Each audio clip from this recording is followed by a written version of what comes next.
Okay, we are live, everybody. Hello, my name is Bezad. My name is Risa. And we are here from Naked and Famous Denim to present to you, like always, the world's most incredible live stream, broadcasting live from Yokohama, Japan. It is Saturday morning for us and Friday evening for many of you, and you're going to learn everything you need to know about raw denim, not just in this episode, but in all of the episodes. So you have to tune in every week. Ooh. Yeah, it's good. It's a blessing. So hopefully you guys get to do that and enjoy our Saturday mornings with us while we talk to you and answer your questions about all things raw denim related and only raw denim related things.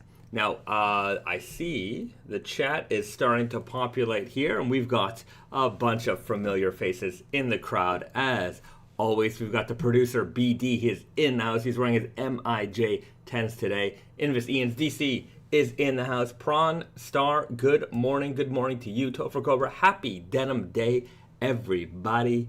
Ian M, howdy from North Carolina mountains. As always, it's currently snowing. Ooh. and I'm eating my MIJ 13 jeans. I don't, maybe if it's that cold, but I wouldn't recommend it. Not enough protein in your jeans. I'm presuming you mean you're wearing your MIJ 13's heritage jacket and Wonder Looper khaki tee. Fantastic. I'm wearing a heather gray one. So we're like twins. Charcoal gray, not heather gray. That's why I have Risa, because she is the answer to everything. Nicholas Vilpu, Ohio, finally woke up early enough. Well, thank you for tuning in from this side of the planet. It's just a moment past 8 a.m. over here in Japan right now. Diego Ramos writes, greetings from Dallas. Are you guys going to talk about the MIJ 12s that were previewed in the weekly this week at Tate and Yoko? Yeah, we'll definitely talk about those today. I think I got a pair behind me right here. Devin Hurt ordered my Ocean's Edge today. Shame that I couldn't get the PK Aloha shirt. Oh, well, I'm sorry that you couldn't get everything that you were looking for. Well, we'll see if we can get some, if there is restocks to be had. But if not, maybe we can help you find one. Just send us an email. We'll get that sorted out for you. Jose Guerrera says, hola. Hola. Senator Buttersworth, hello. My jeans are unbranded today. I've decided they'll be my spring jeans. Right. Max, hello from Denver, Colorado. Currently fading a pair of deep indigo stretch. Good jean, great comfort. And, speaking of summer jeans, I think that's really not a bad one to wear, especially because the weight is not very restrictive on those. Colin Cronenberg, waiting to go into a Primus Perfect Circle concert in my Matsuri True Guys and a charcoal gray double heavyweight tee. Fantastic. Well, I hope we're keeping you company before the show. I suppose we are. Kenny Ingram, hello from sunny Winnipeg, Manitoba. My apologies for my unexplained absence the last couple of weeks. Don't you worry. Whether you're here, you watch us on the replay, or you don't watch us at all, you're always welcome. You're always welcome here, and we're glad to have you here. Shang Style, morning from Sydney, Australia. Still in bed, but wearing my midnight slub stretch because it's comfy. I used to wear jeans as my pajamas back in the day. Before I was a Naked and Famous employee, as many people know, I used to work at Diesel. So my work jeans were Diesel, and then I'd come home and wear my raw jeans. And then because I figured I needed more wear time in them, I would also sleep in my raw jeans just to get at least, half a day's worth of wear out of them every day. That was my commitment to raw denim. That doesn't sound very comfortable, but they were fine. I didn't even consider that. But yeah, I was very committed to getting those fades at all hours. when you're younger, your comfort is not the priority. No. I feel. Sometimes you don't even realize the difference between, being uncomfortable and comfortable. because you're just used to what you got. You're used to what you do. And then you realize there's something better out there in the world. And you're like, that's what I would prefer. It's like sitting in business class for the first time on an airplane. And you're like, I understand. This is way better. I remember flying and like walking past business class and being like, haha, suckers. You guys are subsidizing my flight. I got a cheap flight, right? And then you sit in business class and you're like, oh, this is so much better. It's way better. Especially when you're given a business class seat for an economy price. Bingo. We would never really pay for it. No, I've never paid for business class ever. If you get that free upgrade, take it. Always take it. Free upgrades to business class are It's where a it's thing at. of the past, though. It definitely. I haven't been upgraded in a while. Arif, hi from Chicago. 101 wears, no washes on my Elephant 12 Weird Guys for year 4 of the Invitational.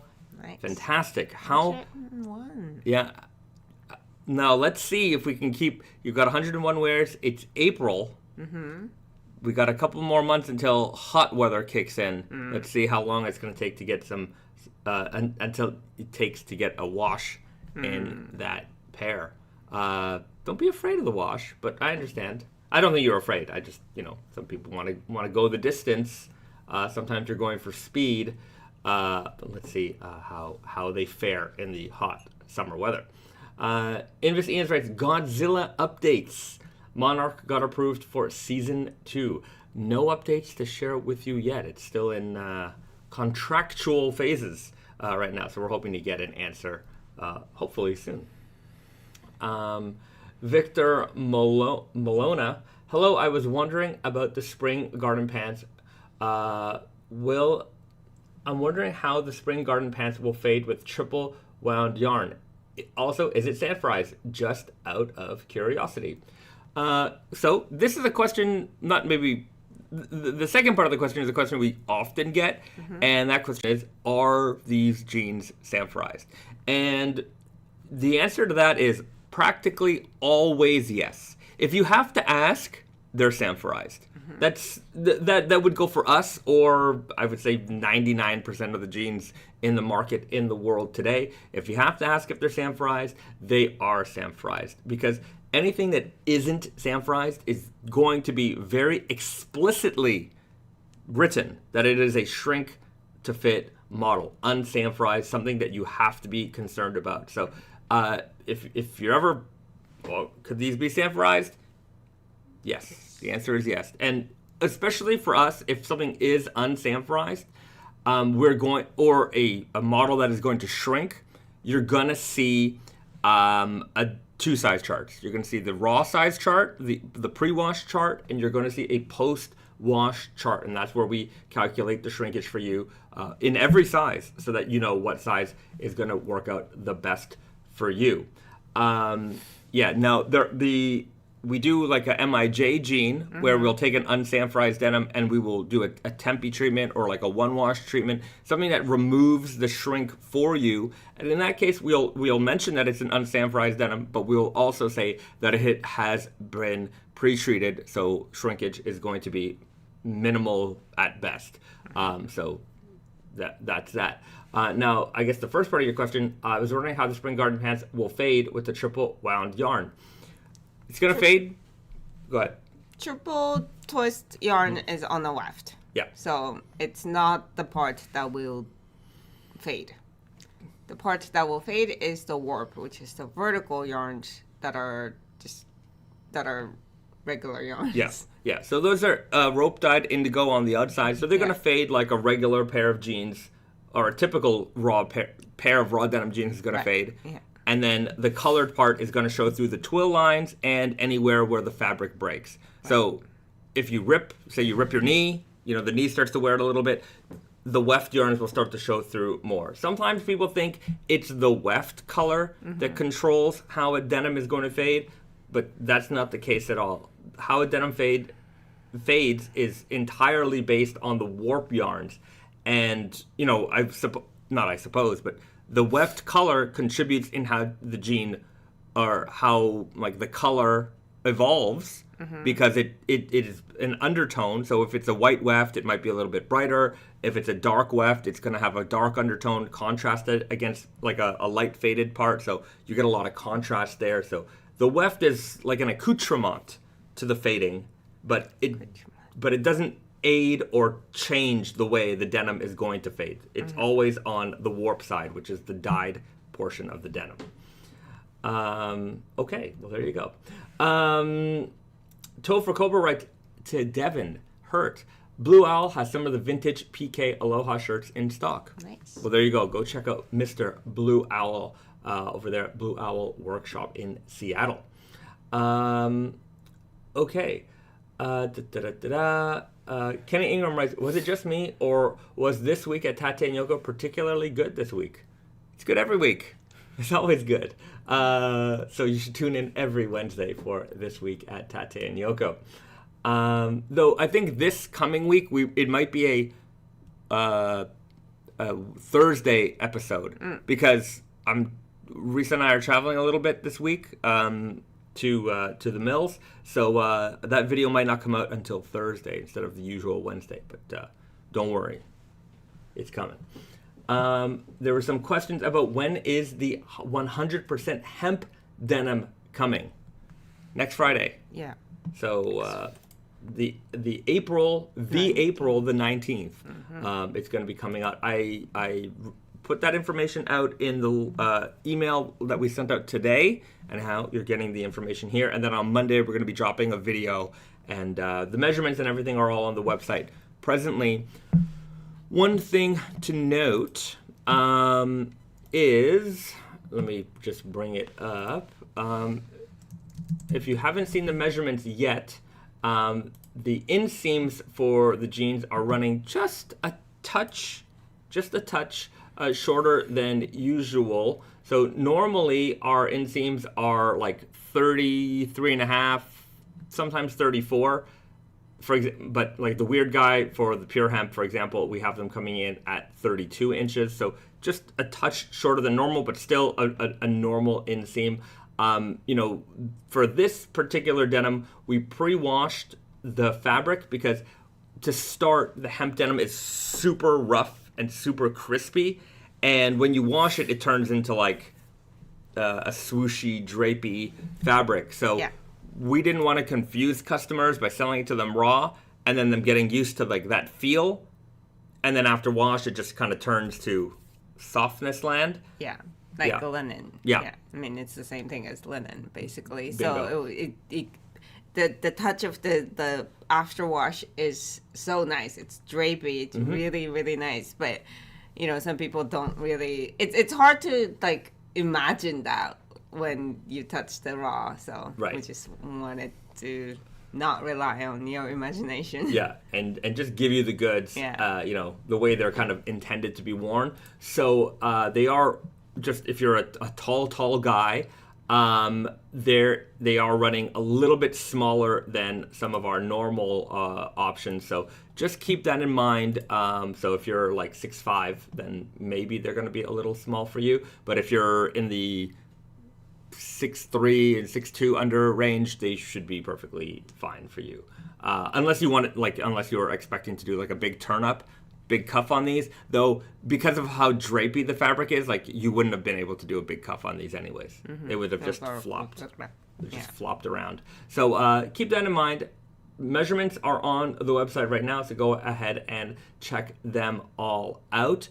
It looks like we didn't have any sizes above a 36 here in the True Guys, so sorry for large boys out there. We did have a shortage of this fabric. We just didn't have enough to do everything, which is also why I'm just clicking back to the website. There's no super guy, right? We just didn't have enough fabric. This was a small batch that we happened to come across. It wasn't particularly developed for us. It was just a fabric that we found and we loved it because we never see 100% hemp anywhere. But it was also very difficult to add to that production and make more, so we just kind of worked with what we got. Yeah. And which is, it's a wonderful fabric. I was just like the color and everything. If you are into like green cast kind of, shade, this is a wonderful color. It's a texture that you know, we have never had like it's this. It's rugged and rough, but it's also soft and floopy, and so Very it's got, floopy. So it's got a mixture of like comfort and ruggedness and like naturalness. It looks like a very natural material as it is 100% hemp. So we hope that you enjoy them. I think the people who've been waiting for them certainly will. I think they know what they're coming to expect with those. The Raven writes, do you think it's possible to have linen selvage? We've done linen selvage before. So yeah, 100% linen. I mean, it wasn't selvage. Oh, is the linen denim not selvage? I think we've done some linen options in the past. Yeah. Well, we have had 100% linen in the work pants and like jackets recently. That was the most recent linen things. They were not selvage. Neither is pure hemp. Yeah, the pure hemp is not a selvage option. Yeah, it's just not the texture you can get from selvage. It might be just a limitation of yarns. Yeah. I'm sure it exists. I'm sure it's possible. It just might be very difficult. Right. Kenny Ingram, wasn't the raw linen slub from a couple years ago unwashed though? Which one is the raw linen slub? I think it was what we had for the chore coat, the smart jacket, chore coat, and trousers. Was that unwashed? I don't remember. It might have been unwashed, but it might have already had the like linen-y like texture. The hemp was like crisp. It was like cardboard. Yeah. And the change would have been too dramatic. People would have been emailing us and calling us like, "What the heck? My jeans are ruined. This is not what I wanted." Like, sometimes you have to preempt that. And as much as, like Lisa said, we could try to explain here and even in the the product copy and things like that. For sure, some people are just going to see it. They're going to get it. They don't care what we wrote, and it would have been a problem. So we're just going to give it to you the way that the fabric is sort of intended to be enjoyed. Right. BD writes, I got a Simon's Times Naked Famous Denim tote from Poshmark, and it arrived today. Are there any favorite collabs from the past you can talk about? I think the Street Fighter collab was the one. Like, that's the one that kind of set off the chain reaction of, this is a thing. Yeah, we can do this. We can sell this. Yeah. So I love that because it was kind of our first, we dipped our toe into that. I'm a gigantic Street Fighter fan, especially the older games, which is what our collaboration was based on, Street Fighter 2.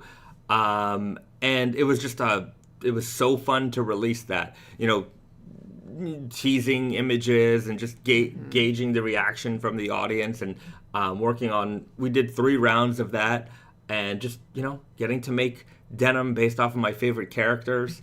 It was a lot of fun. So, like, to me, that will always stand out as my favorite collaboration. Like, our favorite collaboration, are they my favorite jeans that we've ever made? I don't know about that. They're up there. It's hard, obviously it's hard to pick. I mean, which one also? Right. We made so many. Right. Yeah. But it's like, you've made so many jeans over the years, it's like hard to pick up. Every time somebody asks me this question, like, I think my mind, my answer will always change. It's just the way it is. But I don't remember everything, like, to be honest. It's just like, as memorable as some things are, it's just sometimes it just, it's not like you completely forget about it. It's just that sometimes it doesn't come to your mind. Right. Do you have a favorite? I don't know. It's hard. I'm just blanking. My brain is just not working today. But the Ghostbusters, I thought it was really, really cool because that's when we did the we brought back glow in the dark for it, and it was just like a perfect Yeah. thing, you know. Like we wanted to bring back glow in the dark, but it was just like, okay, well, you know, it's very like. It's very iconic fabric for us, but, you know, we just didn't want to just randomly bring it up back. And then, you know, when that collaboration came, it was just like, it was a perfect way to... We've not only fully brought back the glow-in-the-dark, but also, like, we introduced the glow-in-the-dark Selvedge, which is just... It was a fun thing. And we did the chain stitch... jacket. Yeah. That was... You know, I think we made like 8 or 10 of those. Yeah, that was a very, very rare jacket. Yeah, but that was beautiful. Right. That was before I like even started like my own chain stitch journey. So it's very like aspirational. Right. And I think at that point, I remember we kind of just discovered the world of chain stitch embroidery. So we were very enamored by it, and like. Finding the chain stitcher to do that for us, that was a lot of fun. It was a lot of work, obviously. Like, I think they said it's like 10 hours or something per jacket, 8 or 10 hours. Which is impressive to me now that I know how long it takes. Because it was a very big graphic or, big piece. Art. Yeah. So it's like, I don't think I could do that in 10 hours, honestly. But, so like, it was just like... It always stayed in my mind that like, oh, that jacket is really like when I, you know, just fun story about that, like the chain stitch Ghostbuster jacket. I think we made like 8 or 10 of them, not too many, and one of them somebody tried to scam off of us. There was a chargebacker who tried to. You know, because that was very expensive. Yes, it certainly was. Yeah. And anytime we do a release, I don't know what it is, but every time we do like a collaboration release, there's always one scammer that stands out. Like, and it's like anytime we do like a normal release, like, you know, we don't get scammed or very often. It happens, but every time there's a collaboration item release, there's always a scammer. Just always. They're just waiting, right? They're waiting in the, you know, they're like, okay, this is my opportunity to, if I'm going to steal something from them, I want to steal the best thing, the most expensive thing. And anyhow, they were not successful in that scam attempt. We did retrieve the jacket. But yeah, it's kind of amusing how that happens. I don't know what it is. Because for me, it's like, if you know about our collaborations, you must be some type of a fan. Right. Yeah. Because it's not like, you know, we get press in the news or something where, like, you know, a bunch of new people are going to be like, oh, I didn't, never even heard about raw denim before. It's like, you're clearly a fan. You clearly follow us. And you're like, yeah, you know, these people, I'm going to steal from them. I'm like, you know what? I hope you have a bad day. That's it. Everybody else, have a good day. But if you're trying to steal from us, I hope you have a bad one.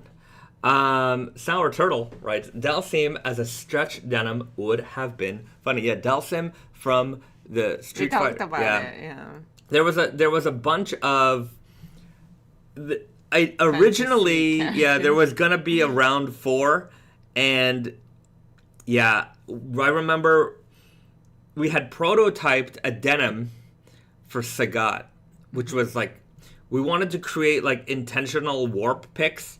So a warp pick is like it's kind of like an error in the fabric production where you get like these, you know, it didn't quite weave the fabric right. Like the weft didn't shoot through the warp properly, and you have like these unintentional bumps. And when the denim is finished being woven and it goes through inspection, they have like this giant roller machine that like rolls the fabric, and there's like one person who's looking at the fabric, and like if there's a defect, like they'll circle it and then it'll keep rolling and rolling, and like there's a certain amount of defect that is, you know, acceptable in any kind of denim production, and you know they'll circle it so that when we're cutting and sewing, like we know where the defects are, if we have to cut around it or whatever, like, you know, it's there and known. So we developed a denim that had like intentional warp picks, but it looked too weird. Like, not in kind of, because it was intentional and not random, it would look like a pattern of like these just odd vertical like warp yarns that were sticking out, and I don't know, to me it didn't look great, and yeah, that was it. But that was the only round 4 fabric that we had actually developed but didn't pursue. But who else would have been in round 4? I don't know. I think we were yeah, I don't know.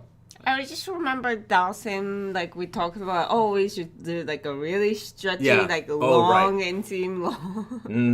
Yeah, and it's like, it's funny, but like, I don't know if anybody's gonna like actually want that. Yeah. And a super, super stretched denim might not have appealed to like our audience maybe at the time. So there was that, I guess, to be worried about. I remember when we were kind of dancing with the idea of Mortal Kombat, I wanted to make a Goro denim jacket, and Goro's got like 4 arms, so I was going to make 4-arm denim jacket, but it was like, who's going to actually... I'm sure somebody would, we could sell a dozen or so, but like, it wasn't... it's not a real product. We also talked about a blood dye for that one. Right. So the blood, or like there was something called a blood root, and that would have been. I think that's still not a bad idea, but like blood, like actual blood dye would have been like way too weird. Too weird. Okay. Kenny Ingram, what ever happened with the most recent chargeback saga you mentioned a few weeks back? Did you win in the end? I don't remember which one. Sometimes I bring up these chargeback stories. We tend to win.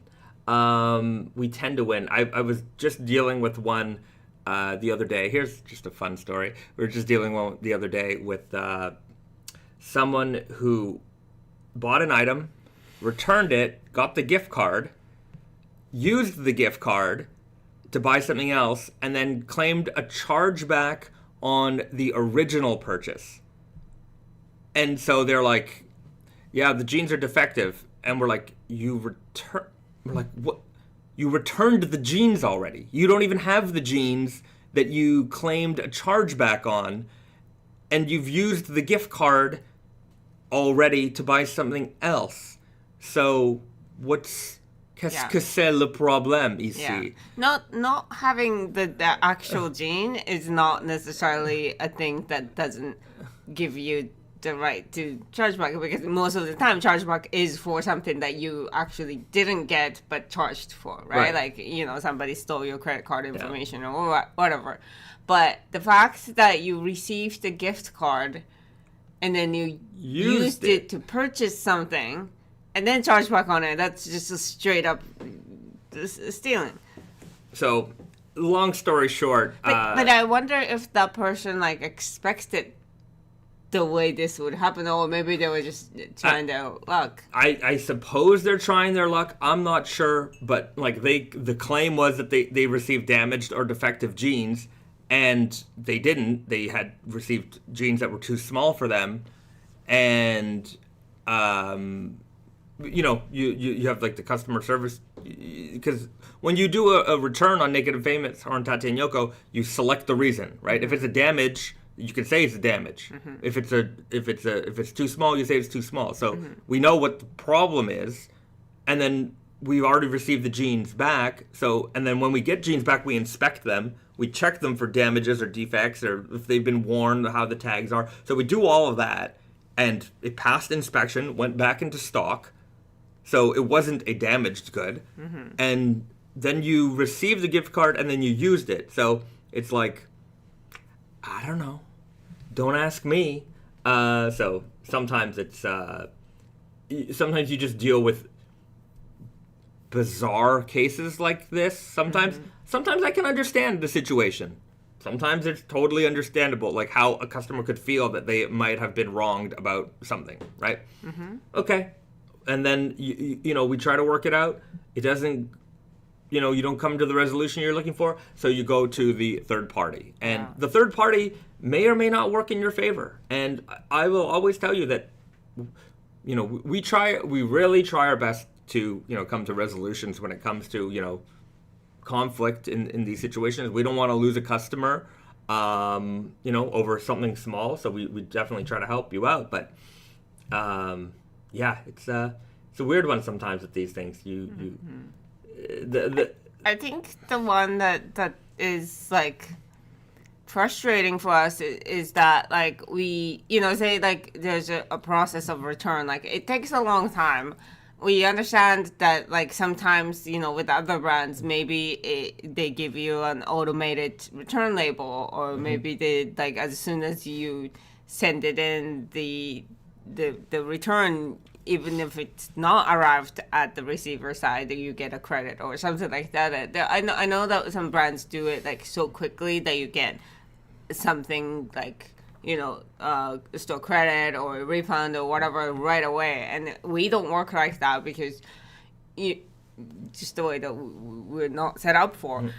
And I think people get really frustrated about the fact that it takes a real human to create a cross-border, oftentimes it's cross-border return label, and you need the paperwork for that, and you need all those things that takes us to like actually work on it, and we don't do that kind of work on the weekends and stuff like that. It's just like people get like really like upset about how long it's taking, and it's like a chargeback.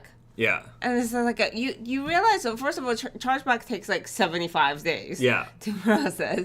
So it's and also once the chargeback is initiated, like I can't help you. Right. Like exactly. I cannot refund you. I can't, like, the money is taken from us and held in limbo. Yeah. And so, even if you returned the jeans back to me, I cannot process this refund until you cancel the chargeback, and then even that takes a while to process. It's a whole thing, and it's really stupid. Yeah. It's not a solution. Yeah. If you're not trying to steal, and if you don't actually have a problem that you couldn't resolve with us, chargeback is not the way to like shortcut or anything. I also get the feeling that this whole system is going to change dramatically in the next few years, because I feel like it's already starting. Like people are a little bit more aware of chargebacks, and therefore they're using them more. And I feel like the credit card companies were like, well, this is not, like it's being used in a way, instead of like preventing fraud or things like that, it's being used in a way to circumvent customer service policies, which are already there. And like half the chargebacks that we deal with, it's like, they'll claim damage defective, and then you get the email chain, and it's just like the person's upset that there's no refund policy, or that there's final sale on sale items, so they're using they'll just tell their credit, and it's like all we do is send the email chain to the chargeback people we're dealing with, and we win. And it's like, okay, so I don't know if you get a blemish on your report because you were filing false chargebacks, but at some point it's got to come through. And then anyhow, it's just a weird thing that people it doesn't happen that often. Like realistically, again, like sometimes we talk about these nasty stories because they're fun, but they're few and far between. And anyways, we deal with them, and usually we win. So that's the way it goes. DC writes, chargebacks equal lack of patience or understanding from customers. Not the way to go ever. I agree. Usually these things can be worked out, especially with us. We're very communicative. I've definitely dealt with, companies that don't answer emails at all. I can understand you send a Facebook message or a DM, or, you're not going to get a response there. Fine. Sometimes they just... I will admit that I'm not good at responding to DMs or comments on Instagram. There's too many. You can't expect that. That is an insane expectation. Yeah. Emails are there for customer service reasons. Yeah, I can't answer your customer service question on DM. Sometimes, like, somebody will spam us, like, again, this is probably not you, but if it's you and you're watching, just here's some advice. Don't send me a DM personally, then on unbranded. Oh, sorry. Then on like Naked and Famous. Then on Tate and Yoko, and then also send the email. It's not gonna get your question answered any faster. You're just gonna frustrate yourself. Just send us the email. We're gonna answer the email in a reasonable amount of time. You know, nobody's sitting for 2 weeks without an answer. We'll get to you. But yeah, don't send me personal. Hey, can you check on the order status of my order? Blah blah blah. I'm like, you can also check the order status of your order that you placed on Friday, and on Sunday you're wondering why it hasn't shipped out yet. Just so you know, our office and warehouse doesn't run on the weekends. Yeah. And I think that's a kind of a... And even if it did, FedEx doesn't pick up on Saturday and Sunday. But also, it's like we even if it was placed on Monday, doesn't mean it's necessarily gonna ship on Tuesday. That's also we do ask for a processing time because we're not a massive right. Mondays we're dealing with Friday afternoon, which is from like releases come out on Fridays. Friday morning from like we only print pics like in the morning. So Monday's a very busy day. So if you order something on Monday morning, chances are it's not shipping Monday. Chances are. Maybe it does. Chances are it's not. Maybe it'll ship Tuesday or Wednesday, but still. I think we have a pretty good processing time. But we are not Amazon.com. One day we will be Amazon.com. We will buy. I don't think we're gonna buy Amazon.com. No, we're gonna buy Amazon. Naked and Famous will one day become the world's most biggest company. That's proper English, also. So you guys heard it here first. We're gonna overtake Amazon in terms of everything. We're gonna have Naked and Famous Denim Plus, where you can watch all of your favorite shows and movies. That's coming. Prime delivery. We should shoot like a feature-length Tate this week at Tate. This month. This month at Tate and Yoko. This year, this hour, this minute is just everything, and that's basically all the content. It's just everything is Tate and Yoko, Naked and Famous related. So we'll have like a reality show where I'm the judge, and we have like 6 new people who want to work in the warehouse, and I have them, running through doing warehouse tasks, and then and you fire them. Risa's the boss at the end, and she's like, "You're fired, right? You didn't pack those jeans fast enough. How do you deal with chargebacks? Oh, you didn't do it good.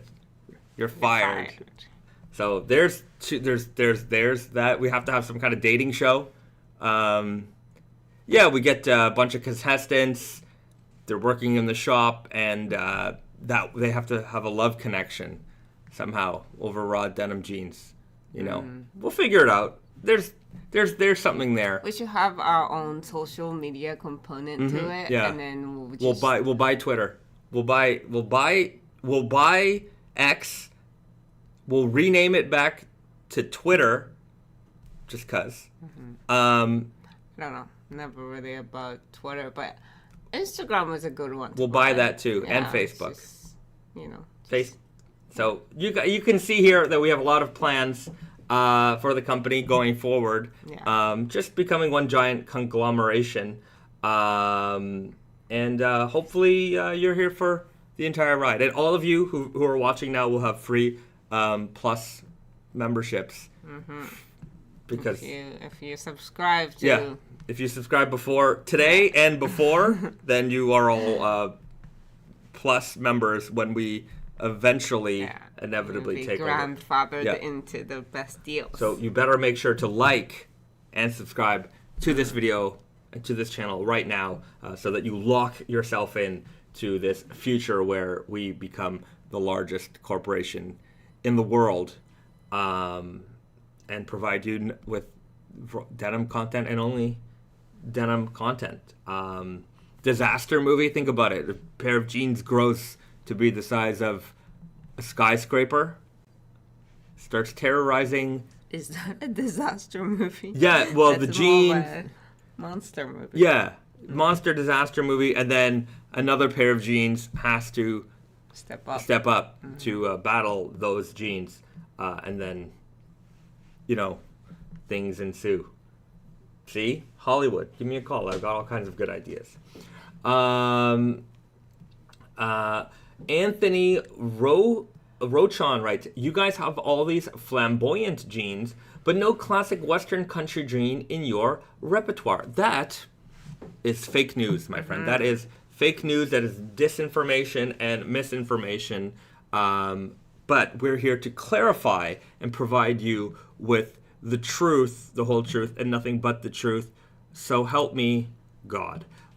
If you would like to see some of the options that we have, head over to tateandyoko.com and take a look at the natural indigo selvage. If this doesn't tickle your Western fancy, then nothing will, sir, and you cannot be satisfied. But if you are a raw denim lover, then you check out the True Guy Natural Indigo Selvage. And if you can't pair those up with a pair of cowboy or cowgirl boots, then nothing will pair up so beautifully, because this is a authentically repro Western style denim in this beautiful natural indigo color. This is the kind of jeans that were worn back in the cowboy days. This color is a perfect match, and I think it would be a great option for you if this is what you're looking for. If you're looking for something maybe slightly darker, you look for the dirty fade. And if you want something with a little bit of a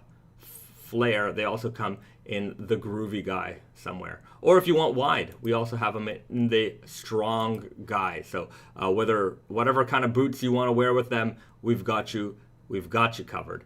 But you want to look for the dirty fade, which is another denim which has a little bit of that flare to it as well, because it's not as like super dark as like the left hand twill. It has a little bit of that warmness to it, which I think lends itself quite nicely to Western wear. So check out those options, and from now on you can go forth and tell the world that alongside all of the flamboyant jeans that we make, we also make classic Western jeans or Western style jeans as well. So henceforth, and spread the word. Amen. Mike in WPB, question for anyone. When you have tightness in the hip, that is upper thigh width problem or a waist problem? When you have tightness in the hip, is that an upper thigh width problem, or it could be just a combination of both? I would say that if you have tightness in the hip, if the waist is tight, you want to have a little bit more room there. Let me put it to you this way: if it's anywhere, it's tight. Go a size up. Yeah, wear it bigger. Have some room. Yeah, I mean, again, like as we always talk about, this is not a tailor-made pants. Some people have a wider hip to waist ratio, or some people have a larger hip, and just it's just there's nothing we can I mean, you can try other fits, but within our fits, you can, like, not everywhere fits you perfectly. So I think if anywhere is tight, but you like the fit, you like the silhouette, then you go a size up. If you're trying on, like, say, super guy, and your hip is tight but your waist is fine, then maybe try a fit like an easy guy that has a little bit more, like, seat room. But yeah, it's just, I think the biggest thing that we need to talk about it is just that, like, there's things like belts for a reason. It's you can work within, like, the fit that you like, and you need to be comfortable, and then that not everything is going to be perfectly made for you, and then that's unfortunate, but it just is what it is. And the beauty of the jeans is that you don't have to have it like super fitted everywhere, not like tailored suits. Tailored suits would look weird if it was too big on one part or the other. Like jeans are more casual, you can just wear it however you want. I wear a humongous jeans, it's humongous on me in the waist at least, and I just love it because it just the rest of it fits so well, so I would rather wear a belt and deal with that. The amount of people that comment on how well Risa's jeans fit it's like everyone sees are you wearing them right now? She's wearing a pair of my old Strong Guys, and they're all like, wow, those jeans really, really fit you well. But it's not fitting well. It just like you wear it make well. It work. Yeah. And it just it's the. And so these are quite bunched up in the waist. I mean, a little bit, but Risa's got the belt cinched on pretty good. But like the waist is so big that I probably don't need to unbutton at all to take it off. But it just the rest of it works. Yeah. And also, like, I mean, I can say, like, oh, I wish this was a little bit higher waisted or whatever, but I don't know. It just works. Yeah. Like, the waist doesn't have to be super fitted on your jeans for them to fit you well. You can have a little bit more room in the waist. Personally, that's just the way I've been going over the years. I used to always wear them tight, then a little bit looser, even more looser. Throwing a belt on is really going to help, and it's going to make sure that if you've got some wiggle room, if and when you grow, I've probably said this 1,000 times, but I'm sure most of us watching here are guys, and as we get older, we tend to get a little bit wider. That's just nature running its course. So, you can have your jeans for longer, or even if it's just a nice holiday you're having and you're eating lots and lots of food. Being able to expand a little bit with your jeans helps. So wearing things that are so, sometimes people are very concerned with the measurements being exactly right. Sometimes if they're a little big, I'm not saying like we're 3 sizes up, but if they're a little big, it's not going to be so much of a difference. Sometimes we'll get, we put the measurements up on the website, and sometimes people will send us an email and saying, oh, can you measure a bunch of jeans to see if you have one that has like a waist measurement that is 1/4 of an inch bigger than the ones that you have listed? And it's like, the difference between those jeans fitting you and not fitting you is 1/4 of an inch, they're not fitting you, right? And also, they will not fit that. The size up is gonna fit you well. Like, it's not gonna fall off your head, right? Like, and it takes a lot for a jean to fall off, like just continuous falling off of your butt without a belt. Also, like, like I'm wearing a belt here because this is quite big on me, but it's if it's just like an inch bigger or a little bit bigger, it's not gonna just fall off. That's not. Let's just right. I've worn jeans that to be fair, I've worn jeans where they'll fall off my waist, and I've just worn them with sometimes a string or right. I mean, if belt, you need it, obviously use a tool. Yeah. But most likely, if you're just like in between size, and just because you pick a larger size, which you should, you cannot go smaller. Yeah. It's not gonna require a belt. But also, I just heard of like somebody say this, and I just thought it was funny. Like, there's if you're like late for if you're going for a meeting, whatever, and your meeting is at 9, you can get there any time before, and you'll be on time. But it only takes 1 minute being slower than you plan to be late. Right. You know what I mean? And it's the same thing with the like your jean size. Yeah. It's like it only takes a tiny bit too small for you to not be able to wear the jean at all. Yeah.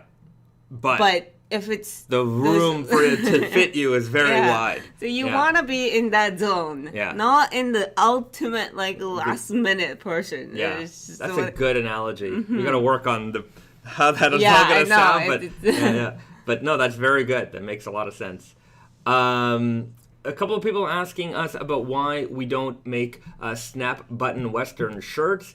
It's because we don't have a snap button machine. I think personally I like them, and we would probably sell them okay. I guess it's just a matter of making the investment and testing out that market. But that's the reason why we don't make them, is because we don't have the capacity to make them. All right. Anthony P, greetings from Toronto. I'm looking to get my girlfriend jeans to go with her organic ecru Selvedge jacket. Fantastic. Is the measurement guide updated for the women's fits, hip measurements? They should be there, but I mean, if not, write us an email. Yeah, we have the measurements are on there. I would say that the Ocean's Edge Classic would be a good option. That's that is a a good jean combo with the ecru top. So check that out. But also, just to throw it out there, in our sale land on Tate and Yoko, there's a lot of deals to be found here in ladies land. So see if there's anything you like, especially tops. Sometimes you can get tops at some really fantastic deals. So check those out while you can. If you're 28, grab these. That is a fantastic jean and a fantastic deal. So yeah, be sure to check that out as well. Okay. Soul Turtle writes, do you personally wash your jeans often, or go for a more vintage fade, or is it dependent on the jean? I think you get a more vintage-like fade the more you wash your jeans. 100%. I would say that like the high contrast stuff is more of a modern evolution that kind of takes inspiration from those old vintage jeans. But you'll notice that old jeans are usually very, very washed down with faint fading and wear patterns. Like they're definitely there, but lately, I would say that my evolution of washing preference has been wash generally regularly. Not like a every week kind of guy, but maybe once every month or every 6 weeks the jeans will hit the wash. Or when necessary, like if they're dirty, they're gonna get washed. So my current approach is very do as I please.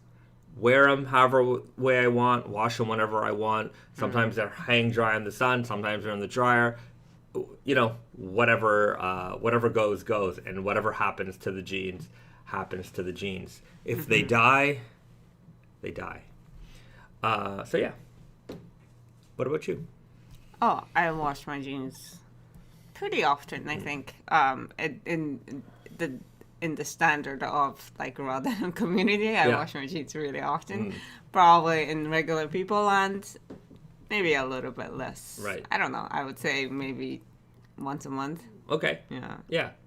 Ian M writes, personally, my elephants are too big in the waist. However, they are fading the best out of any other pair I have so far. It could be because they're comfortable. They're a little bit, sometimes you got that room. You wear them, you're comfortable in them, and the more comfortable you are in a pair of raw denim jeans, or any jeans for that matter, the more you wear them, the more they fade. So comfort is definitely a big part of raw denim. It doesn't always have to be a torture test. The more comfortable you are, the more you wear, the more you fade. So I always keep that in mind. And also, like, when when you wash them a few times and it starts to get soft, like, you don't really feel that, like, it being too big also. Like, I understand when it's brand new pair, a little extra, 2 inches extra in your waist is gonna, like, it's gonna, like, stick it up. So, like, you feel it. But, as you wash them, it's just gonna be softer and it molds to your body a little bit better. The Raven writes, have you guys thought about experimenting with some more recently developed fabrics like Lyocell or Modal? We've done some Lyocell jeans it's been a while. I do not remember. We're not opposed to any of these materials, but these are the kinds of fabrics that are going to make very swooshy, soft. I would say even like in jegging land jeans. So I would say that I think maybe our audience, generally speaking, this isn't raw enough for them. Like we have the Blue Comfort denim, which is a high performance stretch denim, but what really makes that sort of, I think, really well suited for our collection is that when you feel that denim, when you pick it up, it feels like a normal raw jean. Like it has a heft and weight to it that makes you feel like this is like a authentic denim. But when you stretch it, it stretches out like crazy. And even after wash, it has this heft to it. Yeah. So it's a nice blend of high performance and maybe quote unquote authentic denim. So it fits well within our world. Whereas sometimes if you like, maybe the hemp denim, it is like a drapey, swooshy fabric, but it kind of operates in its own land. Whereas like it's also interesting. Yeah, It's hemp right. fiber. Whereas like an indigo raw denim swooshy jean, it's not. I don't know. It's okay. I'm not opposed to it, but I don't know. To me that's not like a big seller for us. Right. Yeah. Exactly. So, yeah, you have to kind of balance it with what I feel like the audience is really truly looking for, and like just because the material is out there, it like just because it's there doesn't mean like we have to use it. If it's the right application, the right time, sometimes those things all have to kind of work together. So yeah. Not opposed to it. We've used it before. I don't know. It's not really on my radar for anything that we're working on at the moment. Yeah. Mike Knight writes, "Hey Bezed, did you watch Wrestlemania?" We sure did watch Wrestlemania. Yeah. It was awesome. It was great. It was fantastic. If you haven't watched it yet, I don't know what you've been doing with your life. But that main event on Sunday. Yeah. Night 2 of WrestleMania, I was very happy with it. I was generally like, what is going on? This is crazy. Yeah. I was that's like the most exciting wrestling sequence I've seen like in real time. Yes. No question about it. They did a great job that night. Good for the nice people at the WWE. Okay, Chris Griffin writes, "Speaking of comfort, my spring gardens are fabulous. I've put my left hand twill on hold since I got the spring garden." Well, fantastic. Nice. And they are like a great weight and even color for the spring-summer season coming in, so I hope you enjoy them a lot. Jameson Kidding writes, "Denim patch." Denim pitch. I can't read. Yoko and Tate Selvedge. Okay. Indigo warp, natural weft. Okay. But the directions of the warp and weft are reversed, so the warp is horizontal and the weft is vertical. Oh, so like that means that natural warp and indigo weft. Or what he's saying. Is that what he's saying, or is he saying like turn the fabric sideways? Turn the fabric. Okay, then you're not gonna get a Selvedge ID. Yeah, or it'd be at the hem, and you'd. Yeah. No, not even, because it's not long yeah. enough. Yeah, it's. That's gonna be a trouble. Yeah, that's. I get what you're saying, but it would be better worked out if you did a natural warp indigo weft. And use the denim the right way. That he meant. I'm not sure, but yeah, that's possible. Yeah, switching the color. Yeah. Of the yarns. I forget the name of the denim. I think it was the Hunter denim. Yeah. Where we Hunter used Selvedge. where we used the weft side as the face of the fabric, and the warp side as the back of the fabric. It started off as the factory mistakenly made the sample inside with the wrong side of the fabric, but then we looked at it. I was like, it's actually kind of nice. Yeah, let me see if I can Google it and find it. Was it Hunter Stretch Selvedge or was it Hunter Selvedge? I thought it was Selvedge. Okay, let's find out. Naked and Famous.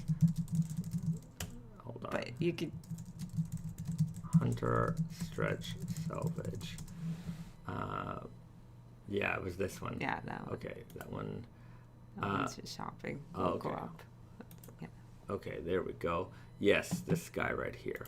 So it was this one. If you ever saw this jean, I guess on Canuck website over here. Yeah, this green was actually the weft, and that gray was the warp. But the factory used it the wrong side in or whatever, and it was like, actually these look better this way, or we just liked the way it looked, and so an oopsie became it became the thing that we got. So yeah, sometimes things work in mystical ways, and that was definitely one of them. Any other? I guess there was I think we made a jacket with this too. Mm-hmm. Maybe that's it. Yeah. So yeah, there you go. Unedited. Do you have any plans for heavyweight jeans? Yes. Always. Wait till the fall. The fall is heavyweight jean time. We will drop the fall winter 24 video probably in July. Mid-late July. You'll see the fall winter 24 video, and you can get a better view of the things that are coming. We got a bunch of heavyweight this fall, so not just elephant. Smoky cotton slub, Shinigami Selvedge, elephant 13 red core. So there's a couple of good ones coming out there. The Michael Myers denim for Halloween. That's going to be a heavyweight option. It's all coming. We got the fox fiber weft that was 15 ounces. So it's relatively heavy. Yeah. So you'll have a lot of options come the fall time. Is the indigo dyed wooden counter at Naked Famous Denim NYC one of a kind? Emilio Hernandez writes. Yes, the indigo counter that we have at the shop that was made for us. For people who may not know, let me see if I can pull up some photos of it. Yeah, it was. We got to actually go see the people who made it, who made the. Yeah, it was a counter carpenter in New York. I think it was in Brooklyn, who made that for us, and that is definitely my favorite part of that store. Yeah, it's such a beautiful piece. Oh, I don't have a great. Oh, there we go. Yeah. Okay, so even the close-ups too. Yeah. So you can see it right here. It's a wooden counter made from like a bunch of different wooden blocks, and each block was individually dyed in indigo, and so they all came out with a bunch of different shades. And like this is, when the store was kind of brand new, but nowadays when you walk into the store, you can actually see like how faded some of that. How faded some of these wooden blocks are now, and it's really, really quite beautiful. So the only downside to this counter is that in between these blocks, there's just like dust gets built up, and it's impossible to clean. Yeah, it's little. It's worn in well, so to speak. So exactly. Just like everything in the store, like the floors are made from raw denim tile, so there are areas of the store with heavy wear. So if you go around the denim menu, let's see if we got a good photo of that in here somewhere. You can see part of it here. So we have the denim menu. So this is where we have all the jeans hung up and displayed, and it's like a big kind of circular oval object, and as you walk around it, as people browse through all the fabrics, the wear pattern on the floor is like a giant, you can track. See giant track. That's right. And so here you can browse all the fabrics that we have available, and then if you'd like to try something, one of our guys will grab it from the wall for you. So that way you can browse through absolutely everything. You don't need to be digging through piles, and you've always got somebody to help you right there.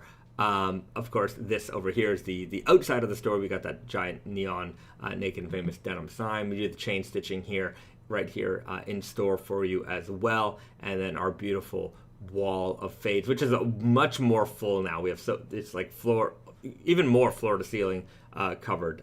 It's just if you like raw denim and faded blue things, then this is definitely the store for you. Yeah, that beautiful indigo countertop. I'm glad you noticed it.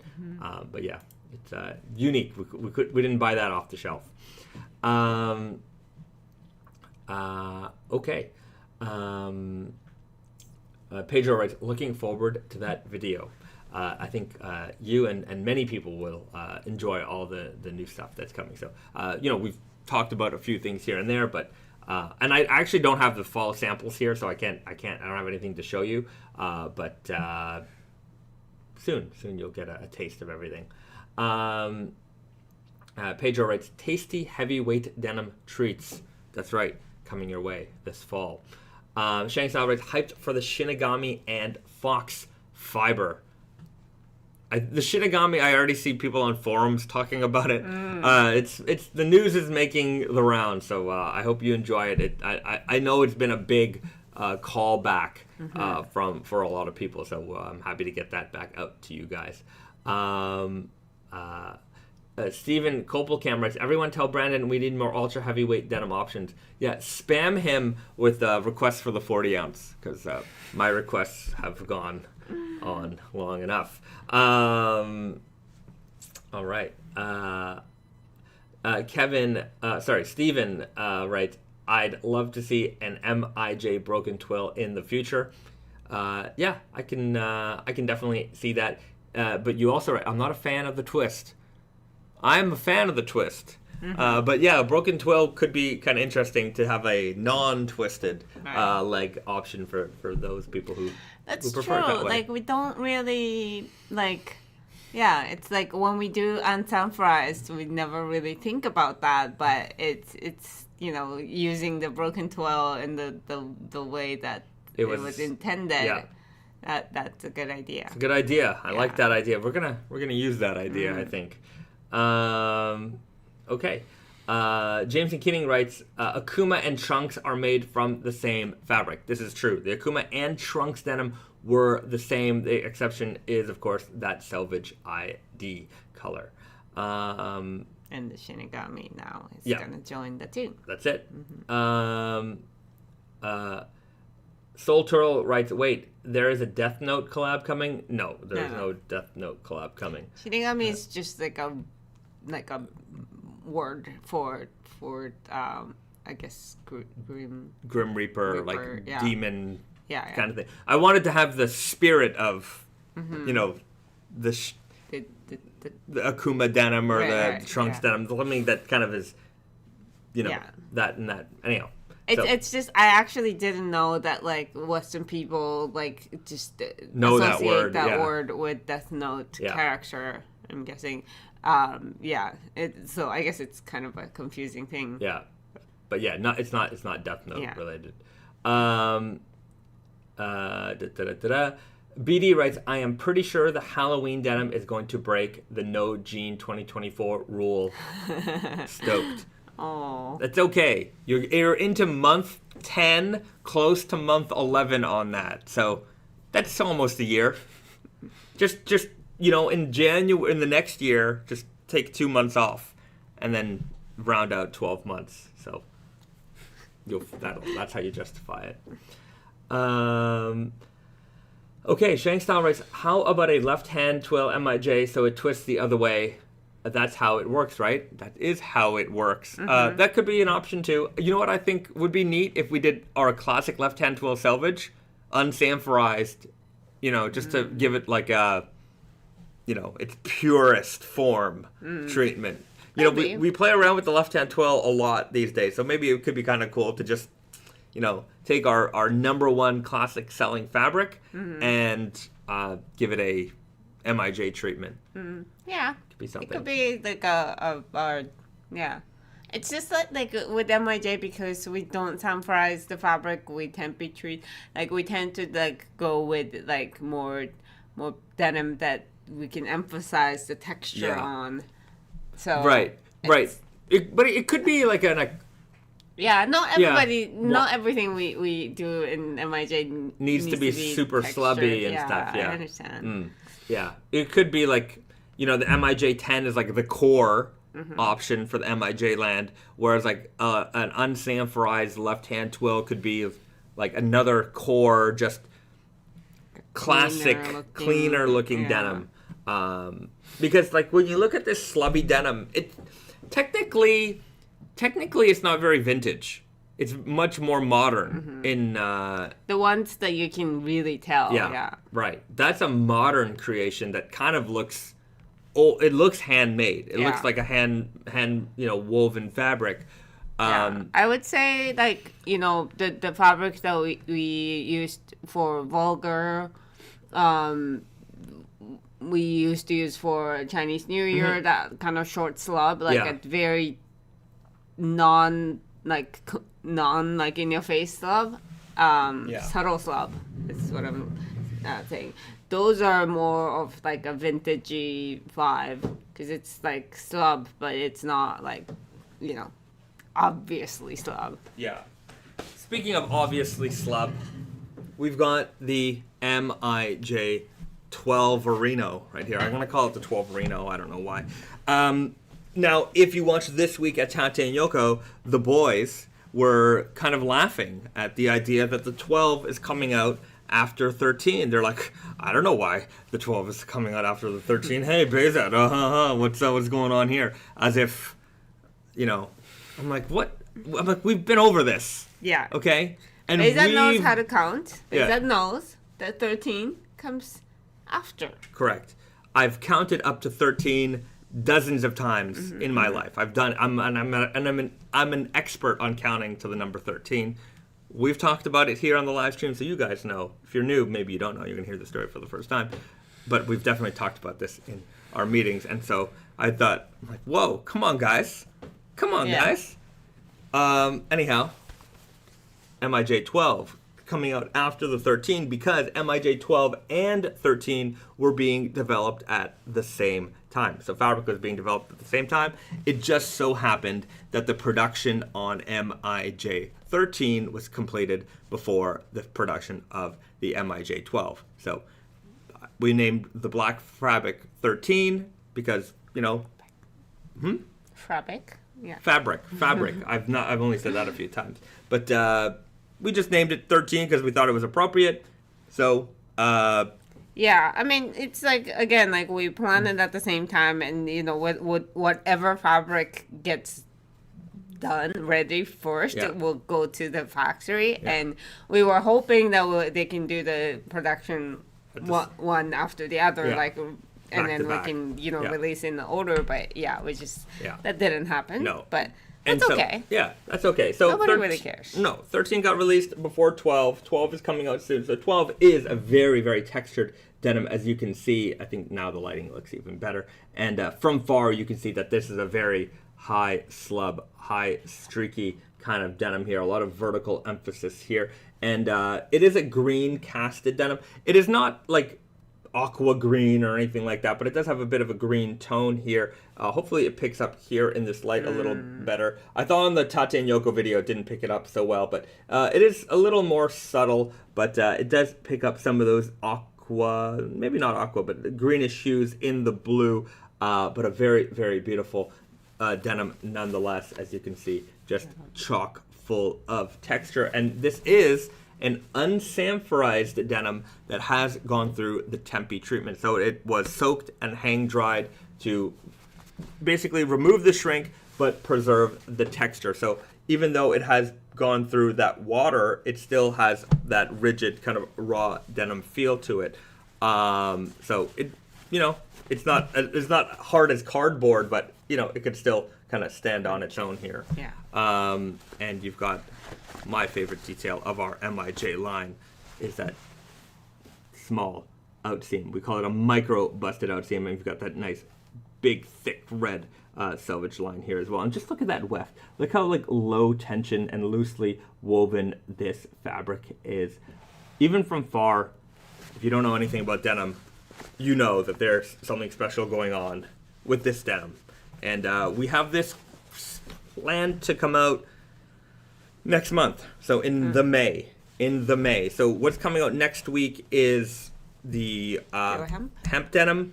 And then we'll follow that up with the Craftsman Selvedge.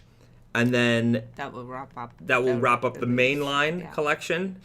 And then we will get into MIJ land in May. So I know they're maybe a little bit heavier for spring summer, but still I think the people who love this fabric are not going to be afraid of that at all. So that's going to be coming very soon. A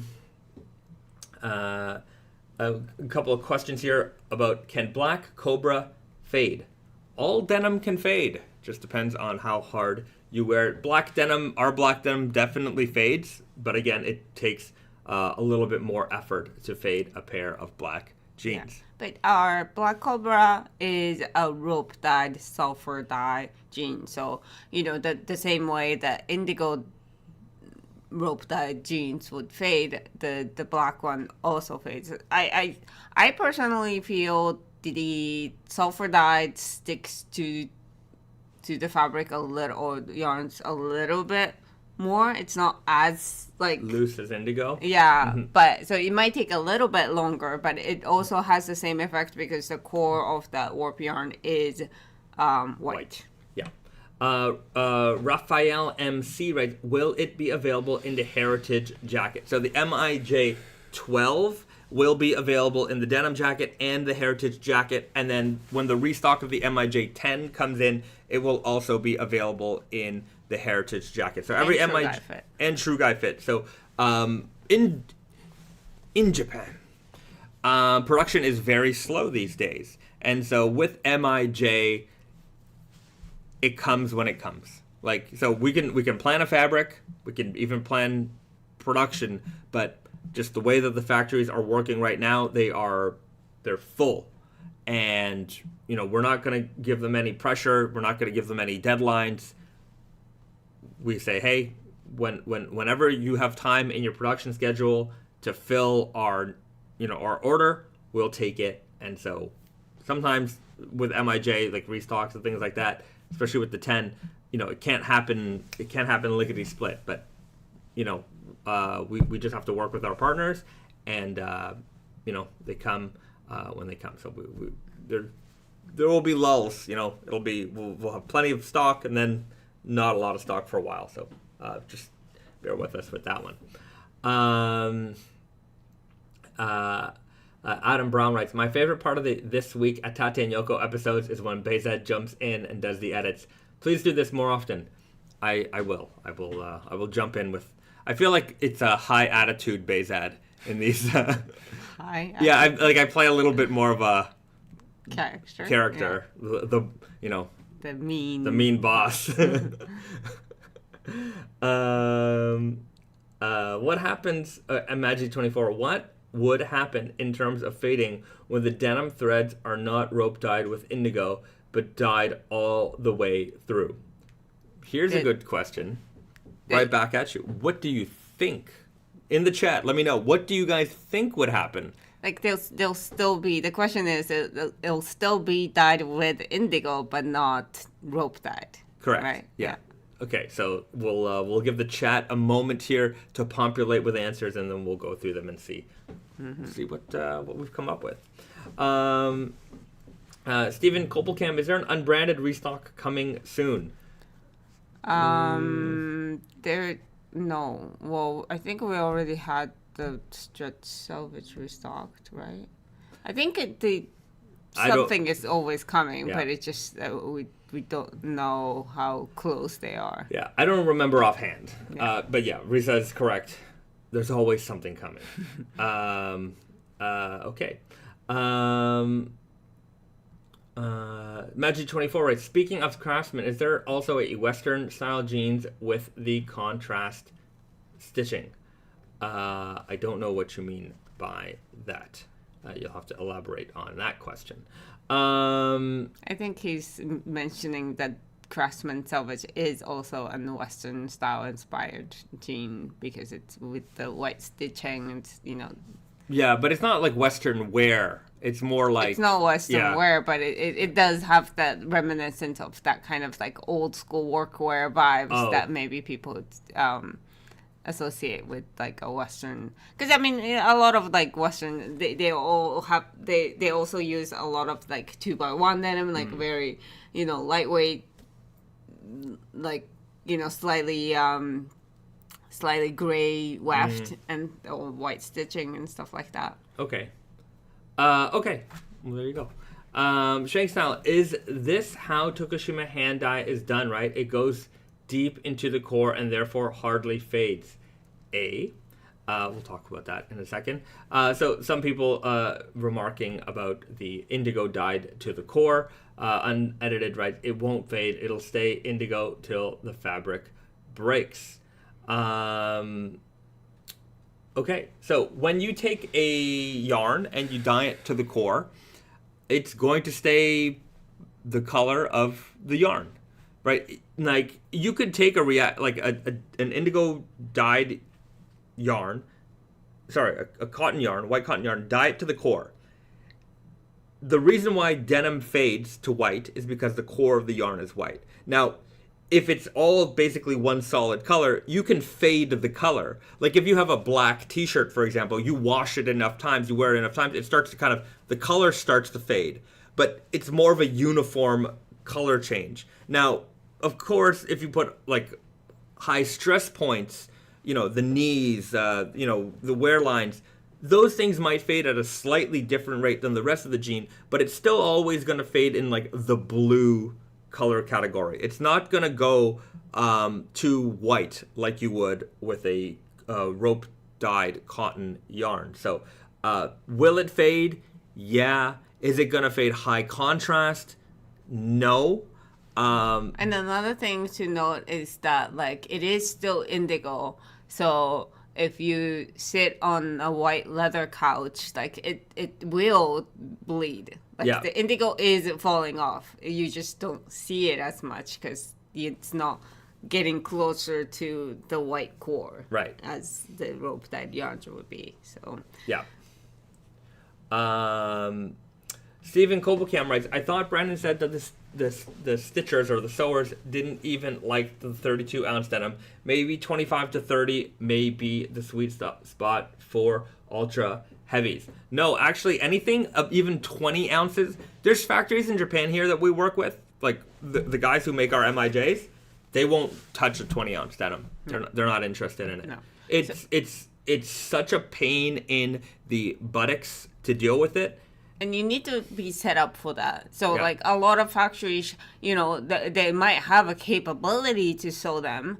It's just that, like, they would have to have machines set up for that so that enough, if enough brands are, like, making it, or enough units of jeans are being made every single year all the time, then it's worth it. But it's not the case with 25, 28, 30 something ounce. 32 is a pain on another level, like, because it's not just like you can change your obviously heavier, like it's harder, but like 32 is very different from say 24. It may be just a matter of machine setting and people powering through. 32 is like it requires skills, it requires experience, it like require other tools like like they use hammers and everything to hammer down the seams. You also have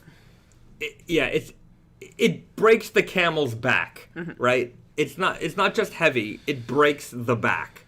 And so doing even regular heavyweight, there are places like even hemming a 20 ounce jean, like running it through the chain stitching machine, that's always a risk.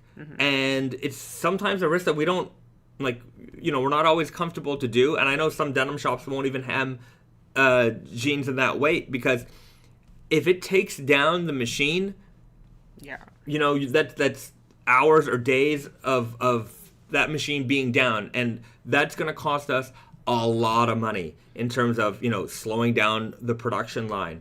So it's just something that is not worth doing. And even say the factories here making heavyweight jeans, if they're not set up for it, or they're just not comfortable doing it, they're not comfortable doing it because they know the risk that's involved with it. And the reward is so small. Yeah, the reward is nothing. it's like, you know, a regular, maybe a slightly higher production cost for it versus the chances of your machines breaking and taking your production down or taking like a line down off your production line for a week. Yeah. It's not worth the risk. Yeah. So 'Cause it's never the majority of their order either. So it's just, it's a difficult thing. So 32 ounce, even 40 ounce.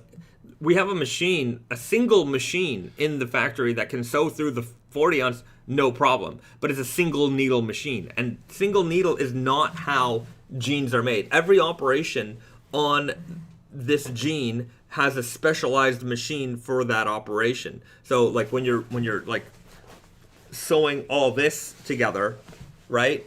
This is one machine, and then it goes to a different part of the production line, and it does a different piece. So if you watch on Naked and Famous YouTube channel, maybe I can pull it up. If you're in Canada, you might need to use a VPN because it says it's blocked in Canada. But we have a little factory tour video that I put up recently. Let me just bring it up so that you guys can see it. Go to the Naked and Famous Denim YouTube channel. If you haven't subscribed it, you definitely want to do that. And then look for this video, how jeans are made inside Naked and Famous Denim Factory. So this was a television program called Style Factory, and they visit our... oh, do you get a little bit of the audio here? Maybe you do. Anyway, it starts off with like a kind of a, you know, just an intro, but it goes into our factory, and you get to see how the jeans are put together, and you can see that there are specialized machines that handle each and every part of the operation. You can also see do some amount of explaining. Yeah, hold on. So that's the automatic pocket setting machine. Okay. There you go. Check out that video if you want an inside look at our factory.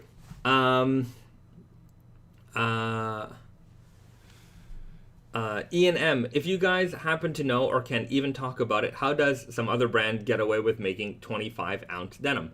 They just work with the factory that is comfortable doing that kind of production for them. Mm-hmm. That's all. And then right? They constantly do it. They constantly do it, and it's been years and years of production. And you know, it's good that they can do that, but we're not. You know, we're made in Canada brand first, so it's not like we can just make a lot of things in Japan. Yeah. Just a different way of working. Yeah. So, like, in Canada, we can make all the 20 to 22-ounce jeans that we want. We are capable of doing that. That's not really a problem. Getting higher, that's when the risk starts to come into play. And any higher than that, and it's just, again, it's just all a matter of risk-reward. So, 20, 22 ounces, it's where we're comfortable playing. And to be fair, you know, how many more customers am I going to find who are unsatisfied with 22 ounces versus, you know, adding something that's slightly heavier? You know, I don't think I'm missing out on a particular customer base there. You know, when you're in 20 to 26, 20, you know, whatever ounce range, it's the same person, right? Yeah. And it's also a very much smaller piece of the pie, and it's, you know, it's again, like, you have to weigh the options, and I think where we are is a good place. Yeah. Topher Cobra writes, in one of his videos, Carl Morowski referred to 20-ounce denim as leg breakers, and now that phrase pops into my head anytime I see heavyweight denim. Yeah, I mean, it's certainly an appropriate term. Mm-hmm. That said, I think anybody who's worn a pair of heavyweight jeans will tell you after a while it's really not that bad. And sometimes also very comfortable. Sometimes just a heavyweight piece of clothing is very comforting in a lot of ways, you know. So it's got like a weight blanket kind of. That's it. Like an armor feel. Right. But again, like, it also depends on the denim. Like, you know, when we had the King of Slub, mm-hmm. Emperor of Slub, like, those things, like, okay, on paper it might be 23 ounce. It was a lot harder to sew them because it's so bumpy, so sloppy. Yeah. You know, it like the only saving grace I think was that like it's, you know, loose. It's not like as tightly woven. Yeah. Because it's so sloppy that like it's not hard to like, you know. Yeah, get the So, needle but, through the yeah. machine. Yeah. But yeah, heavyweight denim has a lot of challenges with it, and yeah, you can hopefully understand why. Yeah. Some of it isn't worth pursuing, at least very, you know, pushing too hard. 20 ounce, Pedro writes, 20 ounce is not leg breakers. 40 ounce, that's some leg breakers. Yeah, ask Garrett all about it. He's the only one in the world who's ever worn a 40 ounce denim, and he's double faded. He's faded 2 pairs of 32 ounce jeans while living in Hong Kong. So that's some heat you got to deal with there. Shang Sao writes, Garrett wearing 32 ounce in Hong Kong humid heat is like, oh yeah, no problem. This is comfy. Just size it right. Sizing it right is definitely important for a situation like that. 100%. Yeah. But also, you know, it helps when you're really tough guy. Yeah. I don't think I would be able to stand that. Yeah. Pedro writes, Garrett yoked up from the floor up. That's it. He's just a mound of muscles, that Garrett. BD writes, the King of Slub 2 23 ounce is really comfy. The fabric is super soft feeling. Love the heft when I put them on. That's right. Yeah, the King of Slub 2, and yeah, the Lord of Nap, that realm, it really does feel like a blanket, just a heavy blanket that's covering you. Daniel writes, what has been your best-selling non-MIJ jean? The left-hand twill Selvedge. Yeah. I mean, like, our best sellers are all non-MIJ. Just Yeah. The MIJ is nice to do. Yeah. But it's not just for our Yeah. It's far from our best-selling items. Our best-selling items are core, basic, and like some of our best price point stuff, which kind of makes a lot of sense. Dirty Fade, Natural Indigo, stretch Selvedge, solid black Selvedge. Yeah. It used to be black power stretch used to be very very big, but people are wearing less skinny jeans I guess now. Skinny or super guy, skinny guy, black power stretch was our number one jean for a long time. Part of it was because Barney's used to buy the crap out of that jean. They couldn't keep those in stock. But also, like, there were times that everybody absolutely needed a solid black stretch tight jeans. Yeah, that's in true. their wardrobe. Yeah, when the hipster days. But power stretch, like, it's such a good fabric. It really is. Like, a lot of the stretch denim that you wear tight, eventually has the knee that sticks out and all that stuff. And black power stretch never stretched out. Yeah, it was a very good jean. I broke in multiple pairs of Super Guy black power stretch. When I was a much skinnier man, I wore them very tight. I remember one time I was in Thailand wearing those, and I had my wallet in my back pocket, and we were kind of walking through a sketchy area, and Brandon's like, you should put your wallet in your front pocket. And I'm like, if they can get the wallet out of my pocket, they deserve it. If they could get you could have read the date on a dime on how tight I used to wear my jeans. It was a point of pride, not anymore. Rice W5 writes, if I wear my Matsuri for a few days, then switch to Elephant X, the elephant feel a bit light. Matsuri, interesting. Cool. Well, I'm glad they feel that way. The Raven, do you think it would be possible to get an ecru Selvedge in Groovy Guy? That's a good idea. Yeah, it's definitely possible. Yeah, we need to expand a little bit of our Groovy Guy selection. Yeah. Kenny Ingram writes, why has Naked and Famous generally moved away from tonal stitching? Not entirely, but compared to how many tonal options there were 10 years ago. We realized that we sell less. Yeah, you sell a lot less when you have tonal stitching. I don't know why. Well, I do know why. and I think the reason why, this is my opinion, is because people's image of jeans is contrast. When you buy jeans, you buy contrast stitching jeans because that's the way jeans look. When a regular person sees tonal stitching jeans, they're like, that's dressy jeans. And so they figure that's what I'm going to wear occasionally on a dressy occasion. This is not a day-to-day thing. And that's the opposite with the black denim. Like black denim, people like consider black jeans to have a tonal stitching, especially the solid, both black or and left. Yeah.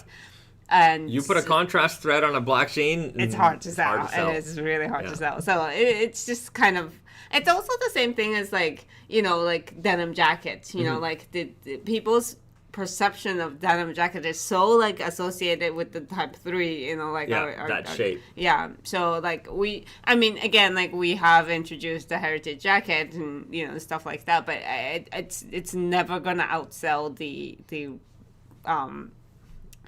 type 3 like regular style, like the trucker style jacket.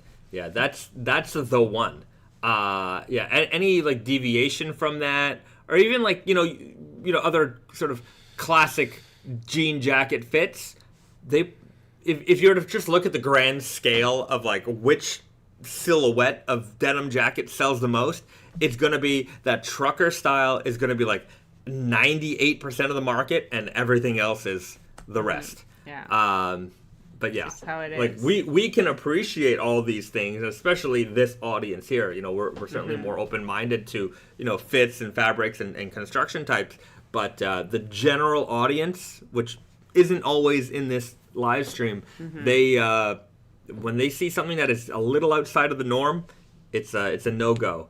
It reminds me of back in the day, we used to do these like custom jean order type programs, and we go to the department store and we would have like a bunch of fabric swatches, a bunch of like thread cards, choose your fabric, choose your thread color, choose your rivets, choose your leather patch.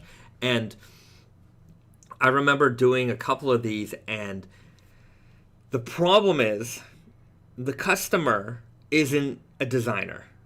And they would be like, yeah, I would love to see these blue jeans with red stitching and this and that. And then you get the jean and they're just like, oh. Yeah. And I'm like, yeah, and they're $400. And they're like, oh. And it's a right? pain to deal with also, like for a factory. Yeah. And so. Yeah, nobody's happy in that situation. Yeah. And you just because sometimes you think you know what you want, but what you want is and also given the like I certainly understand when you're offered an option, you get excited. You feel like you need to take advantage of the situation and do something that it's not usually available. Yeah. And I get that, but it's just not a good idea. Yeah. So we're not gonna not do tonal stitching. Yeah, it's gonna tonal stitching is fine. Yeah, it's always gonna be there, but it's not. But it's just we have to. Yeah. It'll never be a 50-50. No. It'll never even be close to that. No. For a blue jean, black. Yeah, at best it might get like a gray stitching. I don't know. Like even then, I'm just like no, just black. It has.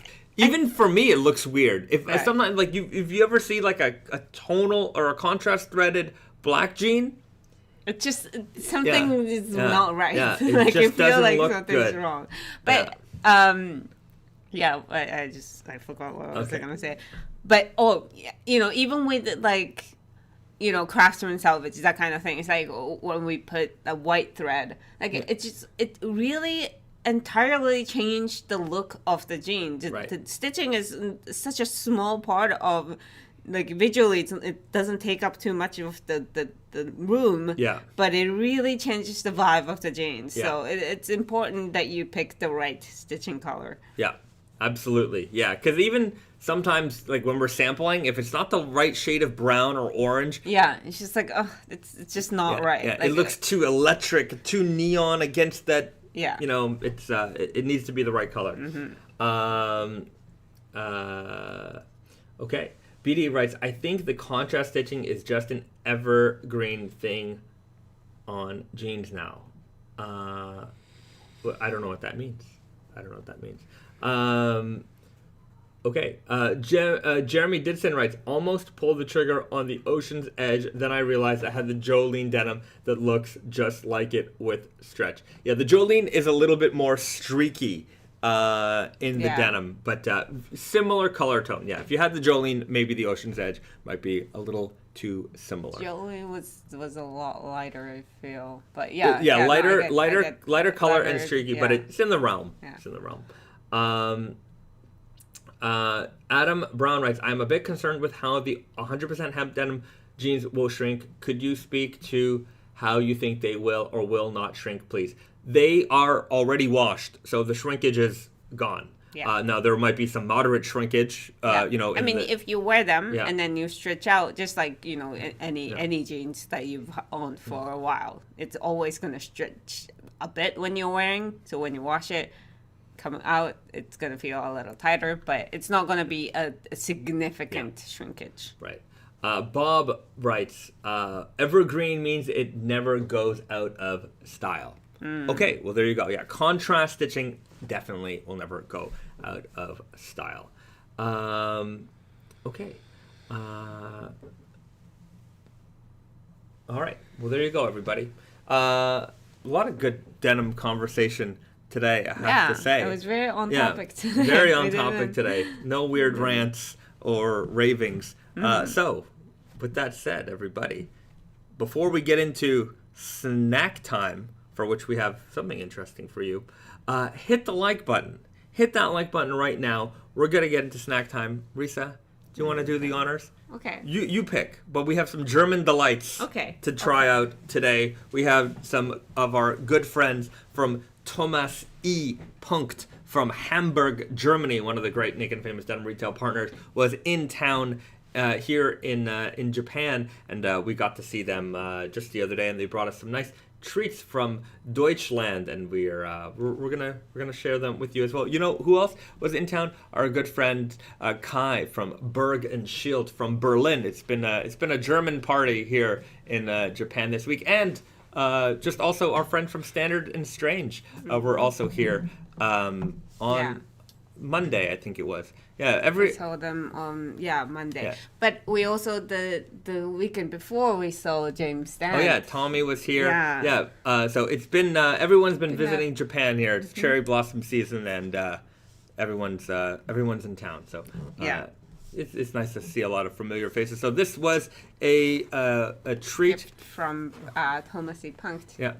David and Mamie. J.G. Chem. So this apparently this factory, this is from Hamburg, their town or city, and this factory, I guess, is from 1782. So they've been around for a while. Yeah. Something tells me they know how to make a cookie. And I just liked how, the cookie can, it's so industrial looking, and it's beautiful. Yeah. So just wanted to try it. Yeah. Magic24 writes, have you talked to Berg and Schild to put more True Guys in their shop? It's so hard to get True Guy in Germany. We did, and it's something that they are looking to bring more of. And the more you talk to your retail partners about the kinds of fits and things that you're interested in, they're more inclined to bring those in as well. But the great people over there at Berg and Schild. We had a nice soba dinner with Kai last night. It was nice to see him. Okay. Interesting. Interesting it's packaging. Funny because you open up this cool can and there's another package. Yeah, packages on packages. Ooh. They're biscuits. Yeah, I'm thinking this is like the one that you get at sometimes hotels and flights, like it's just like really like something you would want to have with like a coffee or tea. Yeah. Okay. But looks very classic, and with a nice German lady in the back. There you go. All right, so we're gonna give these a shot. How do you say it? I don't know. It's Kremste Küchen. I don't know what any of this means. I think JZ Chem is the company. Okay. Kremste Küchen. So that's my best German accent, and we're going to give it a try. Küchen back. Backtre? Backtre? I don't know. It also have like different years on this. Like it says, 1782, 1899, and it There's says like a 1925. yeah. So who knows? Maybe this is a 1925 recipe. Maybe, yeah. There's a lot of dates on that packaging. But it's a historical thing. Yeah. Okay. Crack 616. Haha, it means creme cake. Bakery. Okay, so there's, I guess, creme cake. Creme bakery. We'll find out. So yeah. Hopefully the Germans in this audience are going to appreciate us trying their delights. Ooh, a lot of cookies in here. Smells very like cinnamony. Oh yeah, it's cinnamony. Oh, I think I know this taste. I think we've had like a ginger snap. Maybe cinnamon ginger. Yeah, it's nice. I like the font. The font is simple. great. It's a simple cookie, simple biscuit.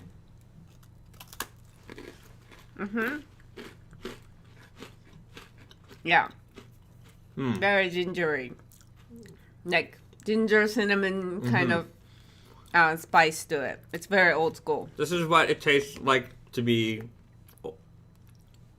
This is old. Like, this is like the flavor of old, right?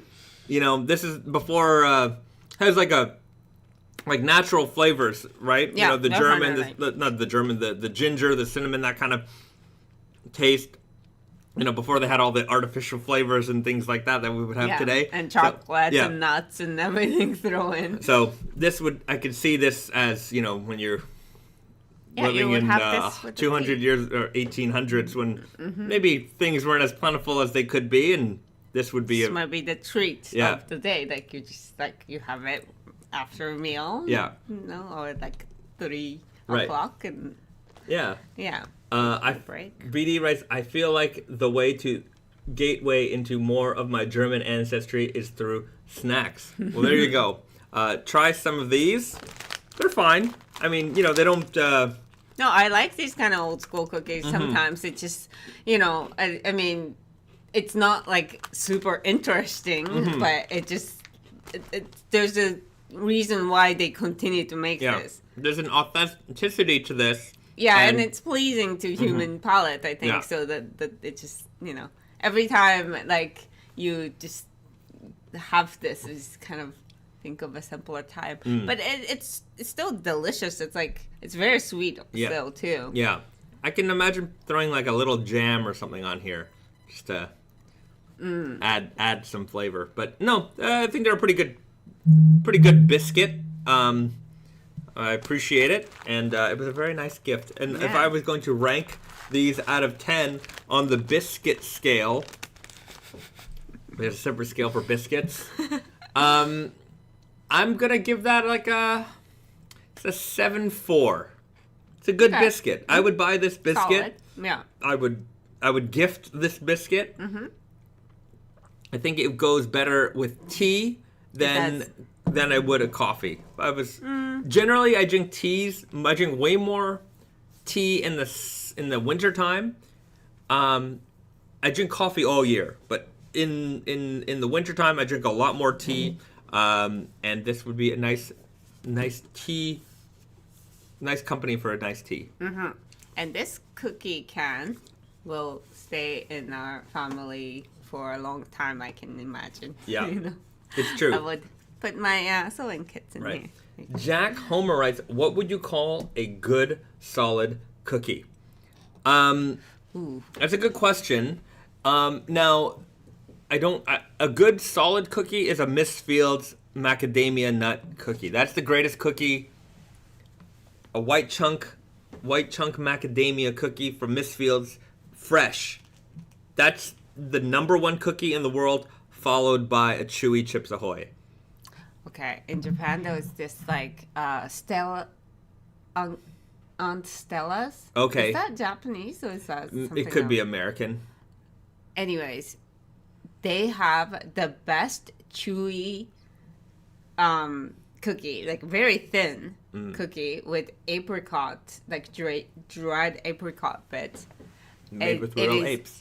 Oh, we gotta go get it. Okay. I think they still exist. That's great. They have a great chocolate chip cookie too. But you know the brand that has a cookie in the white paper carton bag? You can find it at the grocery stores. Okay. Their white macadamia chip cookie I see. also. It's white Right. chocolate macadamia. Anyways, I Right, can list yeah. cookies all day long. Rice W5 says, reminds me of a Biscoff, if that's how it's spelled. Yes, I would say it's similar. Similar, a little bit more gingery. Yeah, a little bit more, I would say, natural. There's more natural flavors in here than a Biscoff. But the same Yeah. family. Yeah. The same realm. Yeah, I would agree. BD says an 8.9. An 8.9's high. I don't know what an 8.9 biscuit would be, to be honest with you. I don't know what an 8.9, like, biscuit, huh? yeah. Yeah. I don't eat too many biscuits, to be honest with you. But Yeah. anyhow, maybe if I had more experience, it might be a higher rank than not. But The presentation is top Presentation notch. is I'm top very tier. That's impressed cool. with this can. okay, well, everybody, it's been fun. It's been more than fun. It's been a tremendous joy, and we're glad that we got to spend our Saturday morning here with all of you wonderful people in the raw denim world. So we're gonna wrap it up here. We'll see you guys again next week, 7 p.m. Eastern, right here on the YouTube channel for the Naked and Famous Denim live stream, the greatest live stream in the history of the internet. We are headed to the wonderful land of raw denim mills next week, so you might see Alright, some yes. mini contents from our travels there. So stay tuned to the Instagram. Hemp Denim, ooh, bless you. Hemp Denim comes out next Friday. Ocean's Edge Selvedge is out right now, so go out and get them if you're looking for them. And other than that, have a wonderful weekend. Do something nice for yourself, and most importantly, do something nice for somebody else. And have some biscuit and tea, maybe. There you go. All right, we're going to leave you with that. All right, we'll see you guys in the next one. All right, bye, everyone. Bye, everyone.